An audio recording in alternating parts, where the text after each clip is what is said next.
Infinite full moon nights. What a concept, am I right? Thing is, however, it is very much possible, and has been for a while, and something we've already discussed years ago, but something has changed. Drastically at that, as we no longer need the 3 celestial altars and their inevitable and potentially disruptive moonstorms. Heck, we don't even need to be anywhere close to the endgame at the end of the day, because as things stand now, all we need is Wickerbottom's new bookcase and a couple lunar grimoires. Grimoires that cost a mere 2 moon rock in order to grant us the ability to turn any night into a full moon night. Yes, it is just that easy, everyone. Or is it? Be warned, using the Lunar Grimoire currently, quote-unquote, resets the moon cycle, meaning no matter the night you use it on, the next one is going to see the beginning of a waning moon, and the cycle is going to descend until it starts all over again. So the book is very good.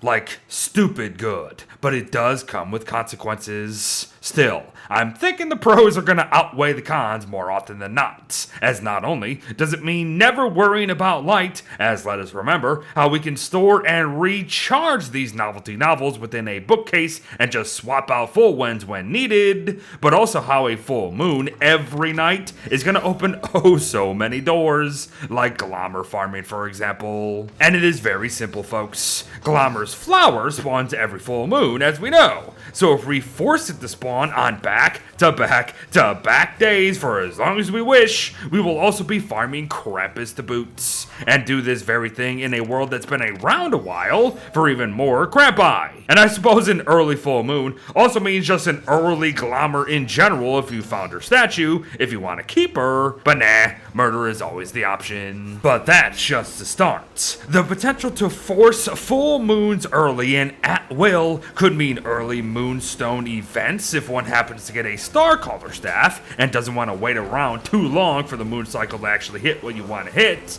but it also means that moonstone events can be forced every night, which could lead to full moon rock farms, a permanent location to help us cool down if we haven't gathered the staff yet, early moon caller staffs of course in general, which can be used for polar lights or deconstructed for its iridescent gem that just might mean early ancient archive activations, and more. And yes, chances are you will be hearing me say the word early very often today, which honestly shouldn't come as a surprise, as that is the entire flippin' point of this video. Wickerbottom can single-handedly alter night-to-night gameplay now with a single use of a 3-read book before day 5 even hits, for Pete's sake. Maybe even earlier. But what else does that mean exactly? Well, if she has already bath-bombed a number of hot springs on a lunar island, they will turn to glass and emit heat, throw off a bit of light, drop moon glass when mined, and might just give us a red or blue gem to boot. Bomb them again the next day, and repeat to your heart's desire. And bear in mind, that goes for most everything seen here today. It's all repeatable, and sometimes it's a bloody good thing to spam these full moon nights, as occasionally, certain mechanics only have a chance to work during full moons. For example, Vitry Oases here not only regenerate during full moons, but only have a 10% chance to do so anyways. So yeah, you're probably gonna need multiple full moons. But I'll admit, obscure things like that really shouldn't bother anyone. The only reason they're here is because they are indeed full moon mechanics, and this is a full moon video. But this too is pretty much out of left field. Seaweed growth. Sea sprouts grown from sea sprout starters dropped via seaweeds only grow into additional seaweeds once they have 3 barnacles to their name, and it's a full moon night. So there you go. It really doesn't get more obscure than that at the end of the day. But let us return to reality for a minute to discuss and showcase a really good reason to control the moon cycle at will: werepig farms. Already some of the best loot farms in the entire flippin' game, their only downside was having to wait 20 days to repeat them, even if pigmen themselves respawn in but 4. But now, Wickerbottom can be as efficient as possible and farm werepigs every 4 days if she wishes. Insane.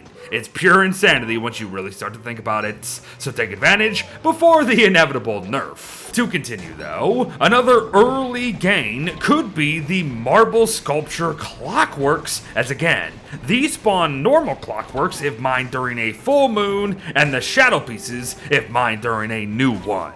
This can only be done once though, mind, and we will have to have found and attached all 3 suspicious marble pieces beforehand anyways, but still, it's very much an option now. And another single-use option would be that of the potentially many pig and merm heads found in swamps, pigmen villages, or around touchstones. For you see, during full moons, they all see their own eyes open very creepily, I might add, and can start to drop their normal loot, twigs, fish, and pigskin alongside some nightmare fuel.